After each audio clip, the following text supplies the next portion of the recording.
Les vraies voix Sud Radio, 17h-20h, Philippe David. Retour des vraies voix qui continuent à débattre pendant les pauses. Philippe Bilger, René Chiche. On a dégusté ses pâtes de fruits fabuleuses. Virginie Calmels. Mardi, l'intersyndicale avait demandé à être reçue en urgence par le président de la République au sujet de la réforme des retraites, jugeant, je cite, que le silence du président était un grave problème démocratique. Ce midi, la réponse est enfin tombée. Emmanuel Macron ne recevra pas les syndicats pour ne pas empiéter sur le travail parlementaire en cours.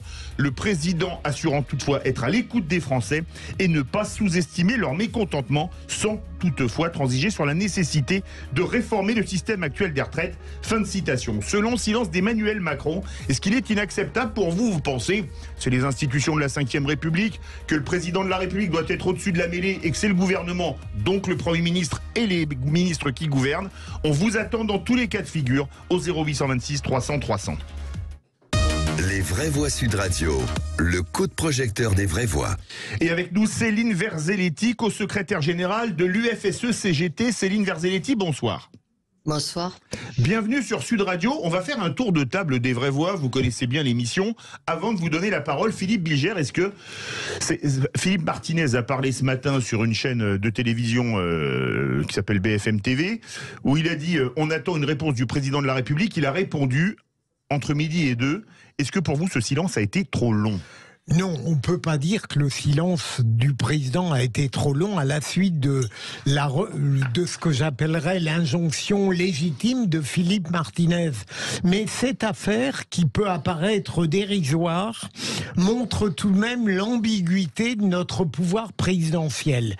On ne sait pas, en réalité, normalement, c'est à la première ministre de gérer cette affaire des retraites et non pas au président. Mais le président ne cesse pas de s'en occuper en prétendant s'en distancier.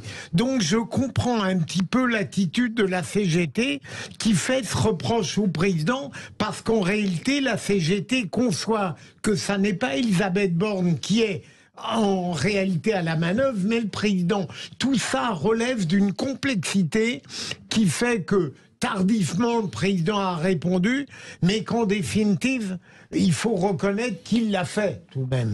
René Chiche. Non, alors moi, je comprends tout à fait que le président Macron ne réponde pas aux injonctions des leaders syndicaux, voire politiques. Pourquoi ? Parce qu'il y a actuellement un débat parlementaire. Donc il laisse faire le Parlement débattre. Ça serait quand même assez spécial que tout d'un coup, en plein débat parlementaire, le président de la République reçoive les syndicats. D'ailleurs, moi j'ai l'impression que plusieurs syndicalistes veulent, entre guillemets, se payer Macron. J'ai l'impression que Philippe Martinez veut faire un baroud d'honneur pour la fin de son mandat. Vous voyez, il veut absolument créer le buzz, faire quelque chose avec Macron, les mouvements, là il en est content, etc. Parce que c'est la fin de son mandat. Il veut partir en beauté. Mais je ne vois pas pourquoi il répondrait aux injonctions. Et le président maîtrise son agenda. Il reçoit qui il veut, quand il veut. Et en plus, je vous dis, il y a ce débat parlementaire. Que dirait-on si en plein débat parlementaire, il se met à recevoir des leaders syndicaux ou politiques qui seraient hostiles à ça? Ça n'a pas de sens. Donc il faut respecter la vie démocratique. Et en plus, dernière chose, je trouve que la situation n'est pas à ce point aussi tendue et aussi dramatique que cela pour que le président reçoive à l'Élysée les leaders syndicaux politiques. Pour l'instant, il y a des mouvements, il y a des manifestations. Encore une fois, il n'y a que 1,5 million de personnes en France. Il n'y a pas de manifestants, il n'y en a pas 20 millions dans les rues. Donc il faut, c'est mon opinion, hein, c'est mon opinion, il faut tout relativiser. Virginie Calmels. Moi, je pense que le président aurait dû s'exprimer il y a longtemps. C'est-à-dire, je pense diversité que de point de vue sur le plateau. Ce qui manque, c'est une vision. Et une fois encore, on est en train de parler de technicalité. On regarde les choses par le petit bout de la lorgnette, alors que les Français, eux, ce qu'ils attendent, c'est une vision. Cette réforme des retraites, pourquoi elle est importante? Pourquoi les données ont changé? On n'est plus dans... on a des données qui ont changé. En tout cas, on nous dit qu'il faut sauver un régime par répartition qui est à bout de souffle. On a moins d'actifs et donc quelque part c'est quasiment une pyramide de Ponzi où des gens cotisent pour d'autres, mais en fait il n'y en aura plus assez. Donc on va repousser sans cesse l'âge de départ à la retraite, ou on veut faire des économies, ou on veut être en réponse aux injonctions de Bruxelles, ou pour rebondir sur notre sujet précédent, sur les problèmes de finances publiques. Hein. Donc il y a un moment donné, les gens ne comprennent pas. On veut répondre à quelle injonction? Celle d'une vision, et moi je reste convaincue convaincu que tout le reste n'est que blabla. Il fallait mettre ça en perspective. Il n'y a pas que la réforme des retraites. D'ailleurs, les gens sont d'accord pour faire parfois des efforts dans certains domaines si on comprend que ça s'inscrit avec d'autres compensations. Alors que là, on prend tout par le petit bout de la lorgnette, sans vision, sans perspective. Et il me semble que là, c'était du ressort du président de la République que d'inscrire cette réforme dans un cadre, dans un cap, dans une vision pour le pays de moyen et de long terme. Et ensuite, le gouvernement met en musique avec des propositions. 64 ans, 65 ans. Moi, j'aurais préféré qu'on parle de capitalisation pour tous, alors que là, aujourd'hui, on laisse la capitalisation qu'aux gens riches et on ne permet pas, alors que ça rapporte pour les salaires les plus modestes. Bref, il y avait un débat à porter sur le travail également. Ce débat a été totalement occulté. On voit bien que tout a changé. Il y a un après-Covid. Il y a une volonté des jeunes générations de travailler différemment. Tout ça a été occulté. Alors évidemment qu'ils ne répondent pas aux injonctions de M. Martinez, je le conçois, mais je ne peux que regretter que le président de la République ne se soit pas inscrit dans un discours beaucoup plus global et de vision pour notre pays qui aurait porté la réforme des retraites parmi d'autres réformes à faire qui sont nécessaires, mais en donnant une perspective. Et aujourd'hui, moi, j'ai l'impression d'avoir que des approches ultra technocratiques de personnes qui vous répondent sur des technicalités et jamais dans une vision globale. Céline Verzelletti, co-secrétaire générale de l'UFSE-CGT. Oui, écoutez, alors d'une part, j'aimerais rappeler une chose, c'est pas une injonction pardon, de Philippe Martinez. Au départ, il y a eu un courrier adressé donc à Emmanuel Macron, signé de toutes les organisations syndicales. Donc je pense que c'est quand même important. Donc toutes les organisations syndicales. Dans le processus de mobilisation actuel, il vous a pas échappé donc le processus de mobilisation actuel est organisé par une intersyndicale. Donc ça c'est assez inédit quand même. C'est pour ça que je le précise parce que cette intersyndicale elle est complète, c'est-à-dire qu'il y a toutes les organisations syndicales des salariés et il y a aussi les organisations de jeunesse. Donc ça c'est important. Et en fait l'objectif c'était surtout de dire au président de la République que quand même il se passait quelque chose dans le pays. Alors d'une part, il y a des mobilisations. Alors vous dites en effet, il n'y a pas 20 millions de personnes dans la rue, mais il y a quand même des millions de personnes qui descendent dans la rue. Il y a des millions de personnes pas des millions, madame, pas des millions, non. Ah si, il y a plusieurs fois plus d'un million. D'accord. Ah ben si. Ah ben si, je suis désolé. Ah ben si. Alors c'est pas 20 millions, nous on en comptabilise 2,5 millions, mais c'est des millions. En tout cas, il y a plus d'1 million de personnes. Donc moi je dis, désolé, des millions. Quoi qu'il en soit, selon les chiffres, même si on prend les chiffres par exemple de la police, vous regardez les comparatifs par rapport aux dernières années, ça fait très très longtemps qu'il n'y a pas eu autant de personnes mobilisées. Donc je pense quand même que ça doit interpeller le président de la République et le gouvernement dans son ensemble d'ailleurs. Ça doit interpeller. Les sondages le disent tous aussi, cette réforme est particulièrement mais vraiment impopulaire, c'est-à-dire c'est pas la question que les gens comprendraient pas ce qu'est cette réforme. Ce que les gens disent, c'est très clair. Ils ne veulent pas travailler 2 ans de plus. C'est à minima 2 ans de plus pour tout le monde d'ailleurs. Alors pourquoi ils ne veulent pas travailler 2 ans de plus? C'est pas parce qu'ils sont feignants ou ci ou là, parce que on peut entendre de tout. C'est parce que pour la plupart d'ailleurs, ils n'en peuvent plus déjà de travailler, déjà, parce que les conditions de travail sont très très dégradées, d'une part, et ensuite ils ne trouvent pas cette réforme juste et justifiée, contrairement à ce qui a été dit, même si en effet, il faut trouver des solutions pour mieux financer en tout cas le système des retraites. Donc cette réforme, elle est vraiment vécue comme injuste et pas justifié. Et d'ailleurs, les arguments du gouvernement n'ont absolument pas convaincu parce que finalement, c'était plutôt des contre-vérités qui ont été démontées d'ailleurs au fil du temps, hein, parce qu'ils ont été avancés des chiffres complètement faux, des arguments complètement faux. Même les économistes ont bien expliqué les choses. Donc, en plus, ce gouvernement s'est vraiment embourbé dans des explications qui n'avaient pas lieu d'être. Donc, donc moi, je pense que le signe qu'aurait pu donner Emmanuel Macron, c'était de recevoir les organisations syndicales. Les organisations syndicales demandaient à être reçues. C'est pas non plus extraordinaire, hein. dans le contexte actuel, contexte quand même économique et social très tendu, contexte politique très compliqué, on demande à être reçu. Bon, on nous répond pas au départ. Après, on nous écrit un courrier qui n'apporte rien. Bon, moi, je pense que c'était pas complètement inopportun de nous recevoir à l'heure actuelle. Le sujet fait réagir au 0826 300 300. On retrouve notre auditrice du jour. Bonsoir, Jacqueline. Oui. Alors, est-ce que pour vous, le silence d'Emmanuel Macron a été trop long ? Je pense que de toute manière, il a l'intention de tenir jusqu'au bout, de laisser Elisabeth Borne mener toute l'affaire. Moi, ce que je regrette, c'est que cette décision, pour moi, cette décision relève d'un caprice de M. Macron, qui a décidé qu'il ferait passer la réforme des retraites et notamment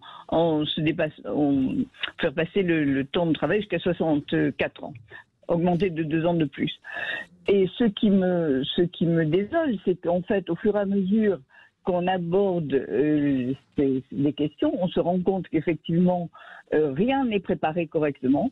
On met des rustines en permanence et des rustines qui n'apporteront rien aux gens qui sont les plus défavorisés.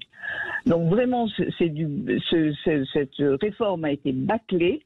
Et pour moi, c'est vraiment un caprice de M. Macron, c'est tout. Il veut prouver qu'on ira jusqu'au bout, qu'il la fera voter. Maintenant, j'espère que toutes les mobilisations qu'il y a vont amener les députés à regarder les choses autrement et à se reprendre sur les votes. Voilà. Sauf si, bien sûr, il utilise encore le 49.3 ou autre mesure de ce type.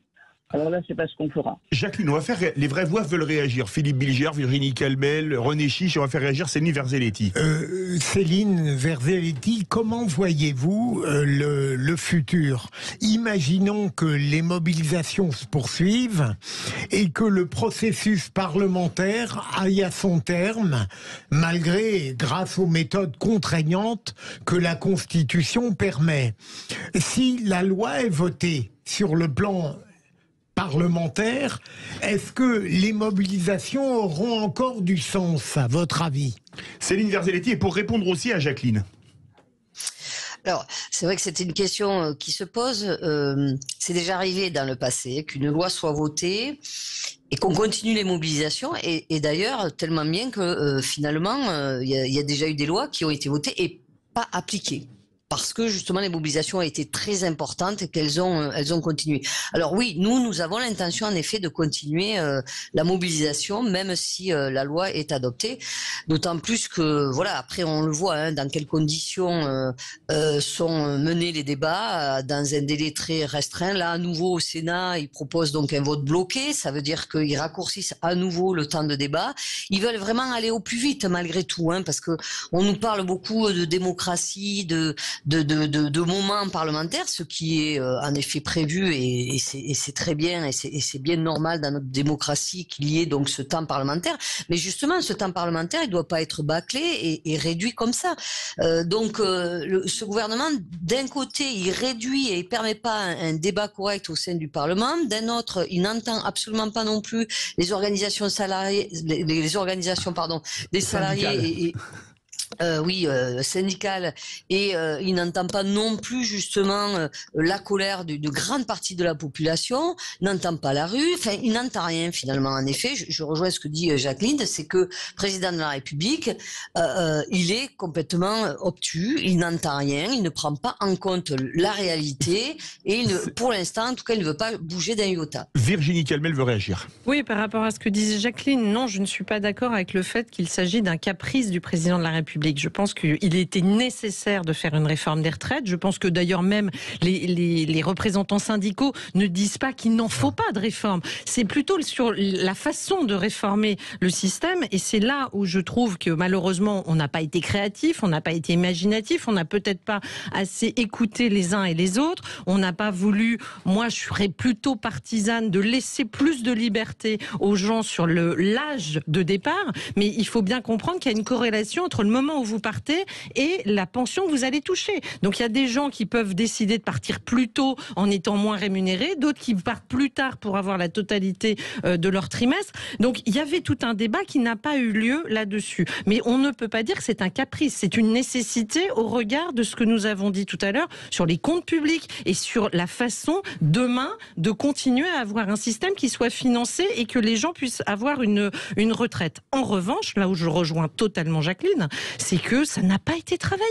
C'est pas possible, et je pense que c'est un problème de crédibilité gouvernementale, que des gens, des représentants du gouvernement annoncent des chiffres qui sont... Les 1200 € minimum, et c'est pour 1200 des millions de pour personnes, des et après, c'est millions, plus personne. finalement pour des milliers, que in fine on va lâcher sur tellement de choses qu'à la fin c'est pas normal qu'on découvre dans les débats que celui qui a commencé à 17 ans va finalement devoir cotiser plus que celui à 18 ans. Enfin, il y a une incohérence pour moi, en fait, ce que ça démontre, c'est très peu de préparation.